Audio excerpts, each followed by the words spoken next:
본문 1절을 보면 우리가 이미 알고 있는 아브라함의 가정에 큰 문제가 나타나 있습니다. 아브라함의 아내 사레는 출산하지 못하였고, 이 문제는 전혀 새로운 문제가 아니죠. 하나님께서 아브라함을 부르시기 전부터 가지고 있었던 그 문제입니다. 창세기 11장 30절에 돌아가 보면 사레는 임신하지 못함으로 자식이 없었더라고 우리에게 소개하고 있습니다. 이 문제가 하나님께서 부름을 따라서 나선 이후에도 여전히 계속되고 있습니다.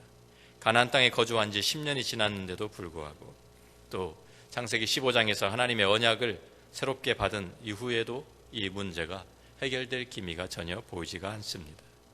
우리에게도 같은 문제가 있을 수 있습니다. 예수님을 믿기 전부터 우리를 괴롭히던 문제가 아직도 남아있을 수도 있고요. 옛 성품이나 또 예수님을 만나기 전부터 가지고 있던 나쁜 행동이나 습관들이 아직도 남아있어서 좀처럼 고쳐지지 않아 고민하는 것일 수도 있습니다. 혹은 가정의 문제이든지 다른 사람과의 문제이든지, 또 10년이 넘게 기도하면서 매달렸는데도 해결이 되지 않는 그런 것일 수도 있습니다. 이런 때 우리는 포기하든지 새로운 해결 방법을 찾아보려고 애를 씁니다. 꼭 오래된 문제뿐만 아니죠. 새롭게 당면한 문제도 우리는 되도록이면 빨리 쉽게 해결하려고 할 것입니다. 이 한국 사람들은 뭐든지 빨리 하기를 원합니다. 그렇죠? 뭐든지 빨리 배달을 시켜도 빨리 와야 됩니다. 뭐든지 빨리 진행이 돼야 좋아합니다. 한국 선교사님들과 일하는 외국분들을, 또 한국분이 운영하는 상점에서 일하는 외국분들이 가장 먼저 배우는 한국말이 뭔지 아세요? 빨리랍니다. 빨리. 하도 선교사님들이 입에 그 빨리라는 말이 붙어 있어가지고 그 선교지에 가면은 한국말 중에 제일 먼저 배우는 게 빨리. 상점, 한국분이 운영하는 상점에서도 배우는 말이 빨리. 빨리 되면 좋겠죠. 사례는 하나님을 기다리다가 지쳐버렸습니다. 가만히 앉아 있다가는 아무것도 이루어지지 않겠다 싶어서 이제는 자기의 지혜를 동원하고 자기의 방법을 동원하기 시작합니다. 오늘 우리 본문을 통해서 우리는 하나님의 사람들이 어떻게 우리의 문제를 해결해야 하는지를 배우게 됩니다. 1절부터 6절에 있는 말씀을 우리가 살펴보면 육신의 방법은 해결책이 아니라는 것을 우리에게 가르쳐 줍니다. 아무리 급해도 하나님께서 기뻐하지 않으시고 하나님께서 인정하지 않는 방법은 사용해서는 안 된다라는 말입니다. 2절 말씀을 다시 봅니다. 사레가 아브라함에게 이르되 여호와께서 내 출산을 허락하지 아니하셨으니, 맞는 말이죠. 생명을 주장하시는 분은 하나님이시고 모든 것을 주관하시는 분이 하나님이십니다. 그런데 지금 사레는 이러한 하나님의 주권을 인정하는 그런 믿음의 고백을 하고 있는 것이 아닙니다. 또 우리 하나님을 원망하고 하나님께 책임을 전가하고 있는 것입니다. 내가 지금 출산하지 못하는 것은 하나님께서 허락하지 않으셨기 때문이다 라고 하나님을 원망하는 그런 말을 하고 있는 것입니다. 그런데 하나님을 원망하는 것으로는 문제 해결이 되지가 않습니다. 하나님을 원망하는 것은 문제 해결에 있어서 잘못된 출발점입니다. 우리가 하나님을 원망하기 시작하면 하나님의 말씀이 귀에 들어올 리가 없습니다. 우리가 하나님을 원망하기 시작하면 우리의 마음이 하나님으로부터 멀어져서 하나님의 뜻을 찾기보다는 다른 방법, 세상적인 방법을 택하게 됩니다. 사례의 경우에도 이제 하나님께 실망하고 세상적인 방법, 육신의 방법으로 문제를 해결하려고 하였습니다. 이 세상에서는 다 사람들이 쓰는 방법이죠. 에서 2절 말씀 다시 계속 보면 원하건대 내 여종에게 들어가라.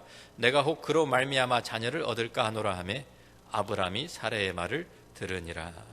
자신은 생산할 수가 없으니까, 아기를 낳을 수가 없으니까 대리모를 두자는 그런 말입니다. 이 방법은 그 당시에 자녀가 없는 사람들이 많이 사용하던 합법적인 방법이었습니다. 한국의 조선시대에도 우리가 전에는 아들을 낳지 못하면 아들을 얻기 위해서 첩을 두고 살았던 적이 있습니다. 미국에서도 대리모를 통해서 아이를 낳고 그 양육권 때문에 법정 시비가 생기는 것을 우리가 뉴스에서 봅니다. 세상에서는 합법적이라고 해서 다 하나님의 뜻에 합당한 것은 절대로 아닙니다. 세상에서 받아들여진다고 해서 하나님의 백성에게도 올바른 방법은 아닙니다. 세상에서 합법적인 것이 하나님 앞에서는 죄악이 될 수가 있습니다. 예를 들면 미국에서 낙태는 합법적입니다. 법으로 보장되어 있습니다. 그렇지만 우리가 다 아는 대로 하나님 앞에서는 큰 죄악임이 분명합니다. 또 이 세상에서는 합리적이라고 해도 하나님의 방법이 아닐 수 있습니다. 이 방법은 사실 합리적이었습니다. 사례가 아브라함을 이렇게 설득했을 것입니다. 하나님께서 분명히 내 몸에서 날짜가 내 후사가 되리라고 약속하지 않으셨습니까? 당신을 통해서 다른 사람, 참 우리가 집에서 길리운 이러한 사람이 상속자를 세우는 것이 아니라 하나님께서 분명히 내 몸에서 날짜가 내 후사가 되리라고 약속해 주셨으니까 당신을 통해서 아들을 주시는 것은 분명합니다. 그런데 나는 우리가 현실을 보면 현실적으로 나는 아기를 낳을 수가 없습니다. 아마 다른 여자를 통해서 아기를 주신다는 말이 아니겠습니까? 그럴 바에는 내가 컨트롤할 수 있는, 내가 부리고 있는 내 여종 하갈이 좋겠습니다. 얼마나 합리적입니까? 합리적이니까 설득력도 있었습니다. 하나님의 약속을 완전히 저버리는 것도 아니기 때문에 아브라함이 사라의 말을 들었는지도 모르겠습니다. 더군다나 이 방법은 성공적이었습니다. 아브라함이 하갈과 동침하였고 하갈은 잉태하였습니다. 그런데 성공적이라고 해서 그 방법이 하나님의 뜻은 아닙니다. 많은 크리스천들이 이러한 잘못된 생각을 가지고 있습니다. 일이 계획대로 풀려나가고 성공하면 이것은 하나님의 뜻이었다라고 생각을 합니다. 그런데 사실 이것은 대단히 위험한 생각입니다. 대학교 다닐 때 어떤 친구가 이런 말 하는 것을 들었습니다. 내가 지금 하고 있는 것이 하나님이 기뻐하시지 않는 것은 알지만 하나님의 뜻이 아니면 내가 하는 일이 되지 않도록 막으실 것이야. 그런 얘기 들어보셨습니까? 그렇게 이런 논리를 가지고 고집 부리는 것을 본 적이 있습니다. 어떠한 일이 이루어진다고 해서 그것이 하나님의 뜻이었다라고 할 수는 없습니다. 하나님께서 그 일이 이루어지도록 그냥 내버려 두실 수는 있습니다. 그런데 하나님께서 기뻐하시는 것은 아닌 것을 알아야 합니다. 우리가 잘 아는 로마서 1장 24절부터 보면 하나님께서 참 이 세상을, 사도 바울이 하나님께서 이 세상을 심판하시는 그 하나의 과정 가운데 하나님께서 그들을 내버려 두셨다라는 것이 여기에 기록되어 있습니다. 24절 말씀 보면 그러므로 하나님께서 그들을 마음의 정욕대로 더러움에 내버려 두사 그들의 몸을 서로 욕되게 하셨으니, 또 30절에도 보면 로마서 1장 30절에 또한 그들이 마음에 하나님 두기를 싫어하며 하나님께서 그들을 그 상실한 마음대로 내버려 두사 합당하지 못한 일을 하게 하셨으니, 어떤 때는 하나님께서 그냥 가만 지켜보시고 계시는 것, 그냥 일이 우리가 계획한 대로 이루어지게 하시는 것은 어떻게 보면 우리의 잘못된 정욕 때문에, 우리의 죄악 때문에 하나님께서 심판하시는 그러한 과정일 수도 있습니다. 우리가 어떠한 일이 이루어진 결과만 보고 이것이 하나님의 뜻이었다라고 한다고 하면 아담과 하와가 선악과를 따먹은 것도 하나님의 뜻이라고 할 수 있습니다. 그런데 그렇지가 않죠. 하나님께서 분명히 아담에게 내가 이 나무 열매를 먹지 말라, 내가 먹는 날에는 정령 죽으리라고 경고하셨는데도 불구하고 하나님의 뜻이, 하나님의 기뻐하시는 것이 절대로 아닌 것을 분명히 보여주셨는데도 불구하고 사람이 불순종해서 그 선악과를 따먹은 것입니다. 가인이 아벨을 죽인 사건도 하나님의 뜻이 아니었습니다. 그렇지만 그가 자기의 욕심 때문에 자기 동생 아벨을 죽인 것입니다. 합법적이라고 해서, 세상 사람들이 다 사용하는 방법이라고 해서, 합리적이라고 해서, 설득력이 있다고 해서, 그 일이 성사되었다고 해서 하나님이 기뻐하시는 것은 절대로 아닙니다. 하나님의 백성들은 이것이 합법적이냐, 합리적이냐, 성공적이냐를 묻기 전에 먼저 이것이 하나님께서 기뻐하시는 것이냐, 이것을 물어봐야 하는 줄로 믿습니다. 하나님께서 기뻐하시지 않는, 하나님께서 인정하시지 않는 방법은 사용하지 말아야 합니다. 목적과 수단이 다 하나님께 영광을 돌리는 것이 되어야 하는 것입니다. 하나님의 말씀을 통해서 우리는 하나님께서 기뻐하시는 것이 무엇인지 발견하고, 또 하나님께서 주시는 방법을 통해서 그 문제를 해결해야 합니다. 갈라디아서 3장 3절 말씀 보면 너희가, 사도 바울이 갈라디아 교인들을 책망하는 말씀이 나오죠. 너희가 이같이 어리석으냐? 성령으로 시작하였다가 이제는 육체로 마치겠느냐? 우리가 하나님의 사람들, 하나님의 이 부르심을 받아서 우리들이 믿음으로 시작했는데 성령으로 시작했다가 우리가 세상적인 방법으로 마칠 수 있겠습니까? 그럴 수 없습니다. 살아의 방법이 잘못되었고 하나님께서 기뻐하지 않으셨다는 것이 그 일의 열매로 나타나기 시작합니다. 일은 계획대로 잘 이루어졌습니다. 그런데 그 일이 가져온 결과를 보십시오. 열매를 보십시오. 문제가 해결이 된 것이 아니라 더 문제가 많아졌습니다. 더 문제가 더 꼬여졌습니다. 더 문제가 더 커졌습니다. 사레와 하갈 사이에 문제가 생겼습니다. 4절 말씀을 돌아가 보면 아브라함이 하갈과 동침하였더니 하갈이 임신함에 그가 자기의 임신함을 알고 그의 여주인을 멸시한지라. 이제는 하갈과 사레 사이에 참 그 간격이 생기고 서로 우위를 점하려고 싸우는 그러한 모습입니다. 사레와 아브라함 사이에도 문제가 생겼습니다. 5절 말씀 보니까 사레가 아브라함에게 이르되 내가 받는 모욕은 당신이 받아야 옳도다. 내가 나의 여종을 당신의 품에 두었거늘 그가 자기의 임신함을 알고 나를 멸시하니 당신과 나 사이에 여호와께서 판단하시기를 원하노라. 아브라함과 하갈 사이에도 문제가 생겼습니다. 6절에 보니까 아브라함이 사라에게 이르되 당신의 여종은 당신의 수중에 있으니 당신의 눈에 좋을 대로 그에게 행하라 하며 사레가 하갈을 학대하였더니 하갈이 사레 앞에서 도망하였더라. 더욱이 하나님과의 관계에서도 문제가 생겼습니다. 아브라함이 하나님의 말씀과 뜻을 따르기보다는 아내의 말을 들었기 때문입니다. 우리가 잘 아는 창세기 3장 17절에 돌아가 보면 하나님께서 금하신 그 열매를 따먹은 아담에게 하나님 판결을 내리시면서 이렇게 말씀하십니다. 아담에게 이르시되 내가 내 아내의 말을 듣고 내가 내게 먹지 말라 한 나무의 열매를 먹었은즉 땅은 너로 말미암아 저주를 받고 너는 내 평생에 수고하여야 그 소산을 먹으리라. 아담이나 아브라함이나 하나님의 말씀보다는 아내의 말을 들었기 때문에 문제가 해결된 것이 아니라 더 큰 문제가 생겼습니다.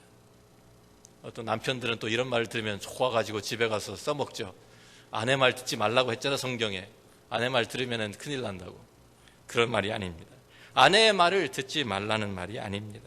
성경적이고 지혜로운 말은 들어야 합니다.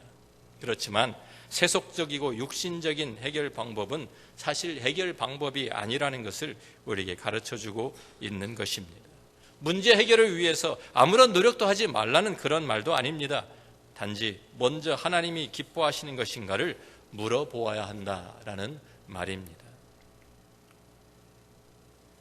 하나님께서는 이러한 지금 어떻게 보면은 사례부터 시작해가지고 더 문제가 더 심각해지고 더 커진 이 아브라함의 문제를 해결해 주시기 위해서 찾아오십니다. 7절부터 16절은 우리는 세상의 방법이 아니라 하나님의 방법을 찾으면서 기다려야 하는 것을 우리에게 가르쳐 줍니다. 하나님께서는 하갈의 사건을 통해서 문제 해결의 바른 출발점을 제시해 주고 계십니다. 그 출발점은 바로 하나님 자신입니다. 우리가 많은 때에 우리는 출발을 잘못합니다. 사례는 자기의 문제 해결을 하나님부터 시작하지 않고 하나님께 물어보고 하나님의 뜻을 구하지 않고 자기의 생각대로 자기 마음대로 자기가 좀 편한 대로 문제를 해결하려고 하였던 것입니다.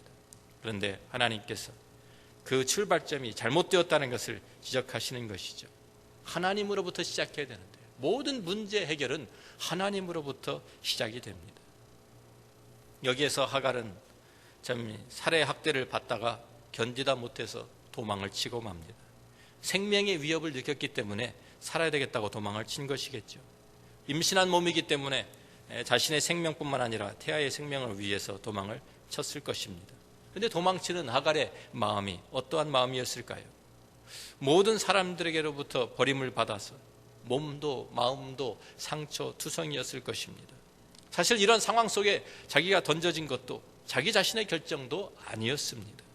여주인인 사레가 먼저 제안한 아이디어였습니다. 물론 여종이었던 하갈에게는 좀 더 나은 대우를 받을 수 있는 기회이기도 했을 것입니다. 아브라함의 아기를 임신했을 때에는 하늘을 날아갈 것 같은 기분이었을 것입니다. 하갈이 처신을 잘못한 것도 물론 있습니다. 4절에 자기의 임신함을 알고 그의 여주인을 멸시했다라고 여기에 기록하고 있습니다. 하갈은 아브라함이 그렇게 기다리던 아기를 임신했기 때문에 아브라함이 자기를 보호해 줄 것으로 믿었을 것입니다. 그런데 그게 아니었습니다. 하갈은 아브라함의 보호를 받은 것이 아니라 도리어 버림을 받고 말았습니다. 여주인 사라에게서도 버림을 받았습니다. 우리가 TV에서 보는 드라마 같지 않습니까?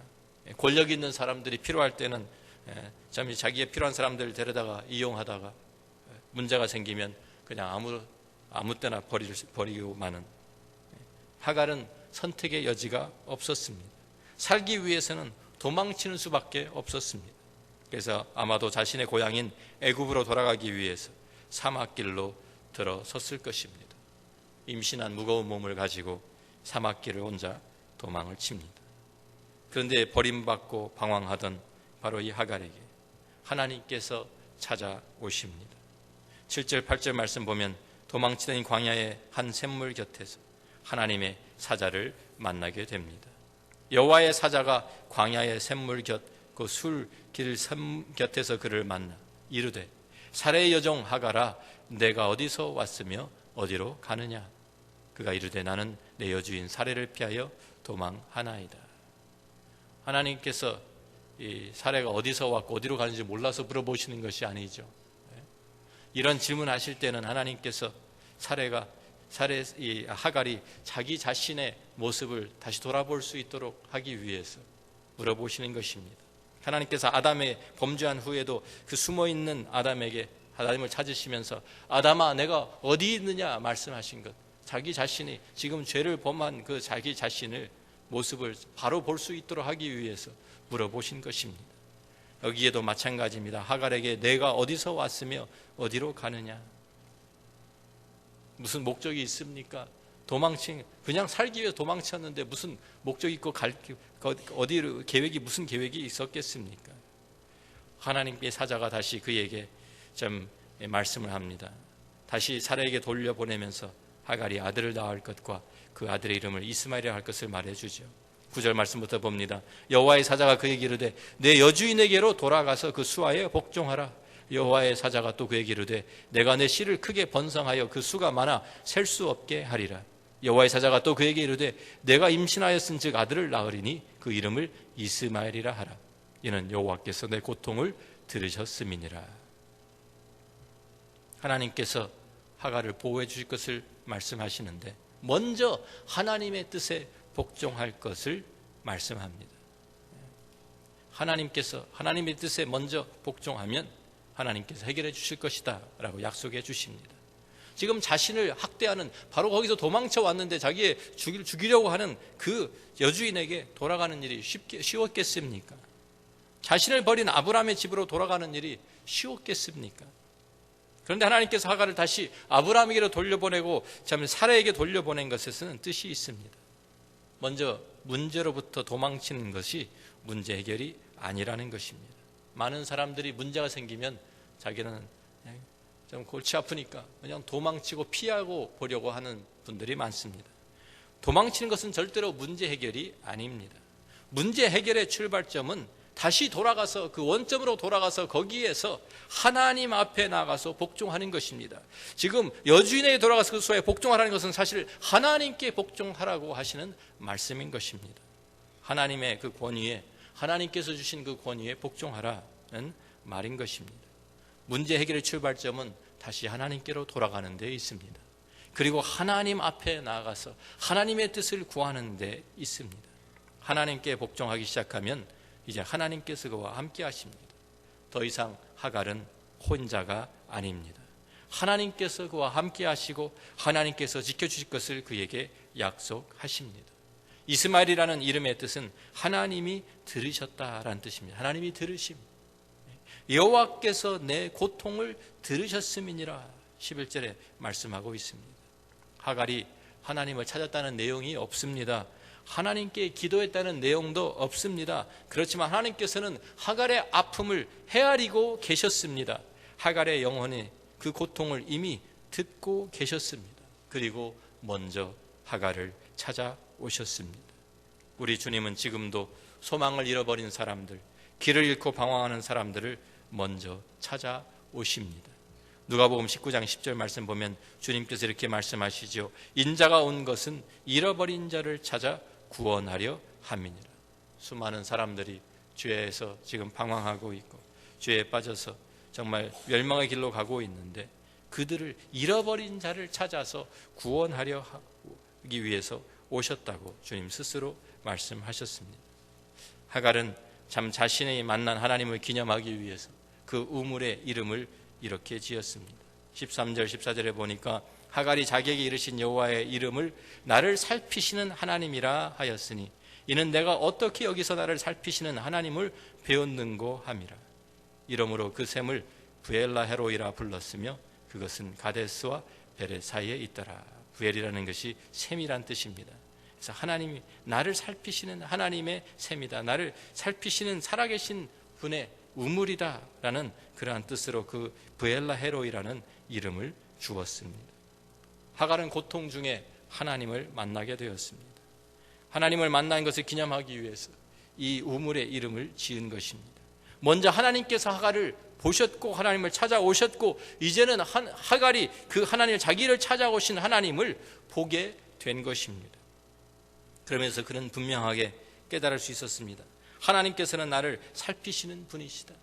하나님께서는 나의 아픔과 나의 필요, 나의 고통을 다 알고 계신다. 그리고 그 아들의 이름을 부를 때마다 이스마엘, 하나님께서 주신 그 이름 이스마엘이라는 이름을 부를 때마다 하나님께서는 나의 고통의 부르짖음을 듣고 계신다라는 사실을 확인했을 것입니다. 그런데 이것은 하갈에게만 주신 하나님의 메시지가 아니었습니다. 이 메시지는 또한 사레와 아브라함에게 대한 하나님의 간접적인 꾸짖음이기도 했습니다. 15절에 보면 하갈이 아브라함의 아들을 낳음에 아브라함이 하갈을 낳은 그 아들을 이름하여 이스마엘이라 하였더라. 아브라함과 사레는 돌아온 하갈로부터 하나님께서 하신 말씀을 듣게 되었습니다. 그리고 그 하나님께서 나타나신 것과 하나님께서 하신 말씀, 그 약속들을 다 들으면서 그래서 그 하나님께서 주신 그 이스마엘이라는 이름을 아브라함이 그 아들에게, 하갈이 낳은 아들에게 준 것입니다.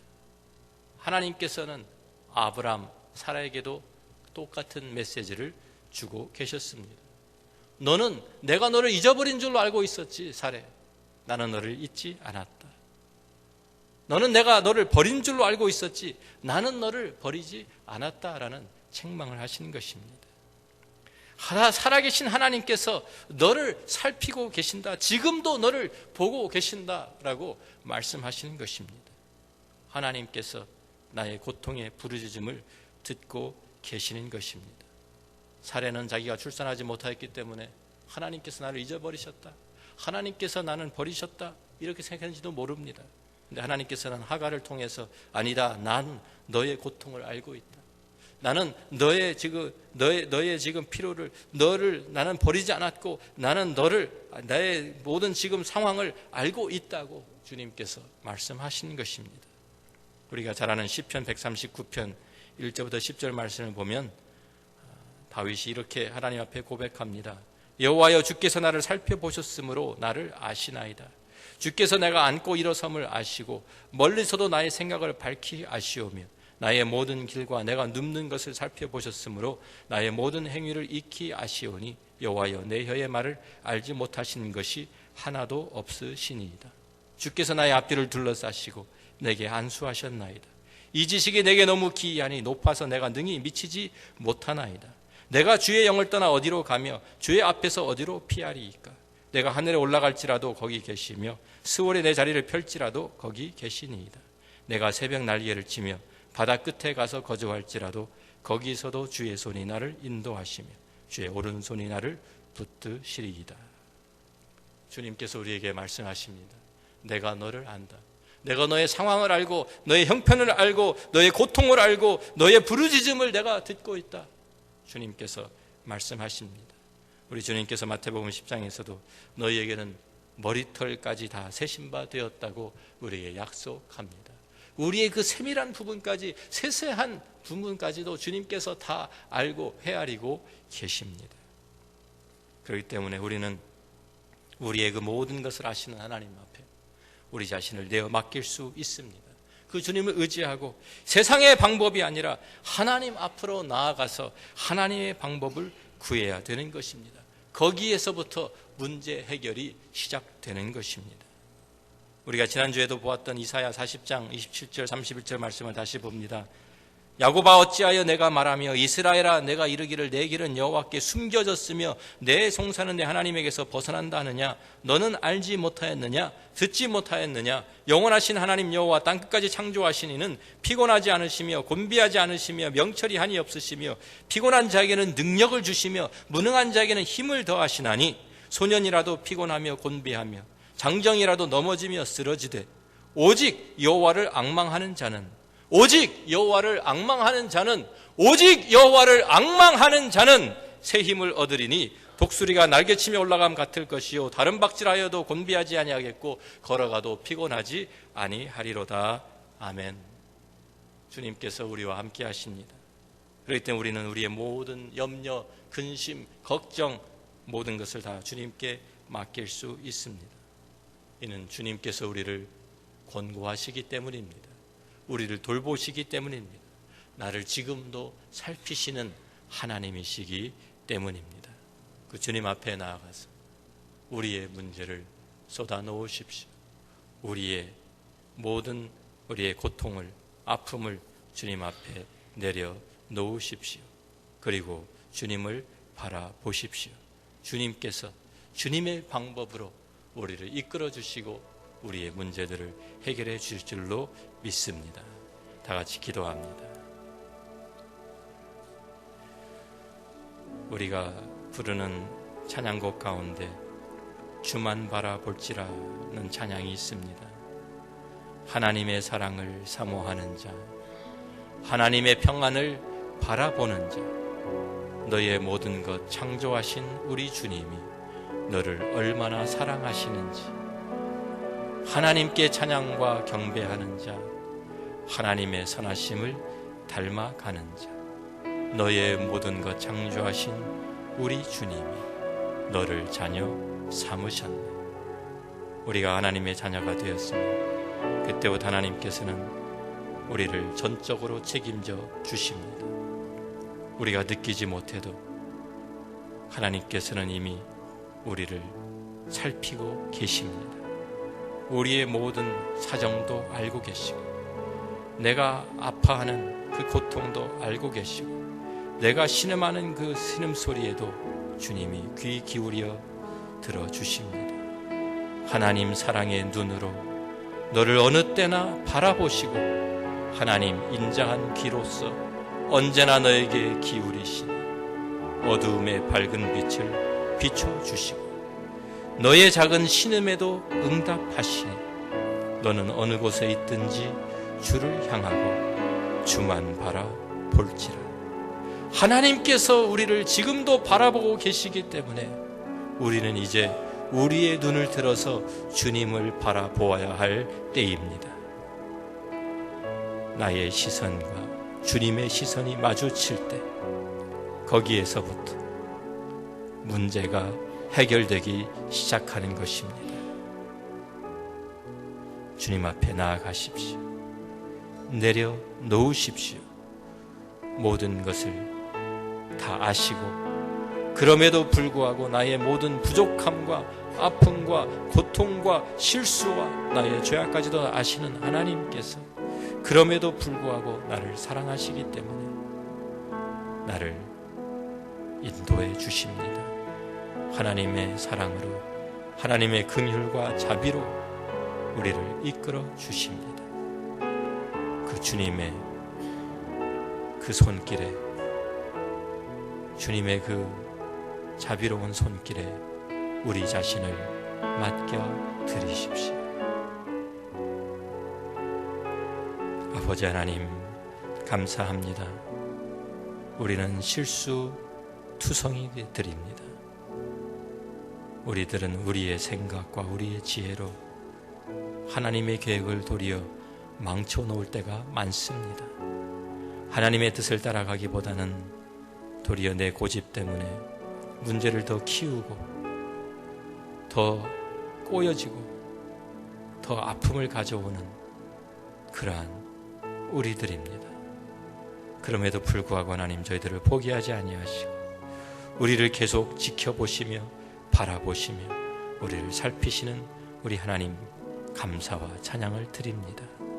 우리를 버리지 아니하시고 우리의 고통을 들어주시며 우리가 부르짖을 때 우리의 소리 없는 신음까지도 주님 응답하시는 우리 주님인 것을 감사를 드립니다. 이 시간 그 주님 앞에 이제 우리의 눈을 들어 주님을 바라보는 저희들 되게 하여 주옵소서. 믿음으로 주님만 바라보며 앙망하는 하나님의 사람들 되게 하여 주옵소서.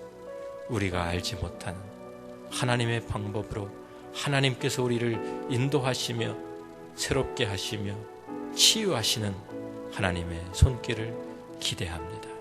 주님 도와주옵소서. 함께하여 주옵소서. 불쌍히 여겨 주옵소서. 예수님 귀하신 이름으로 기도합니다.